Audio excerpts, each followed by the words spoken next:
Crispy chicken ಕಬಾಬ್ ಇವತ್ತಿನ recipe ಸೂಪರಾಗಿರುತ್ತೆ. ಇದು easy recipe ನೋಡಿ. ಚಿಕನ್ ನಾನು ಒಂದು ಅರ್ಧ ಕೆ ಜಿ ತೊಗೊಂಡಿದ್ದೀನಿ. ನೀಟಾಗಿ ವಾಶ್ ಮಾಡ್ಕೊಳ್ಳಿ 1-2-3 ಟೈಮ್. ಈಗ ಕಬಾಬ್ ಪೌಡರ್ ಹಾಕ್ಕೊಳ್ಳೋಣ. ಒಂದು 50 ಗ್ರಾಮ್ ಅಷ್ಟಿದೆ.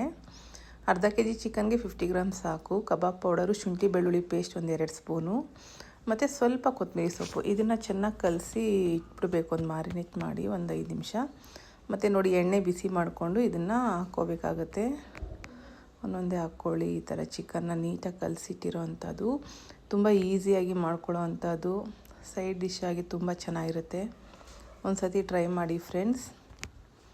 ಚೆನ್ನಾಗಿ ಬೇಯಬೇಕು. ಒಂದು 5-10 ನಿಮಿಷ ಬೇಯಿಸ್ಬೇಕು. ಇದನ್ನು ಆಗಿದೆ ಆಲ್ರೆಡಿ. ಈಗ ನಾನು ಒಂದು ಪ್ಲೇಟ್ಗೆ ಸರ್ವ್ ಮಾಡ್ಕೊತಿದ್ದೀನಿ. ಈಸಿ ರೆಸಿಪಿ, ಒಂದು ಸತಿ ಟ್ರೈ ಮಾಡಿ. ಬ್ಯಾಚುಲರ್ ಸಹ ಮಾಡ್ಕೋಬೋದು.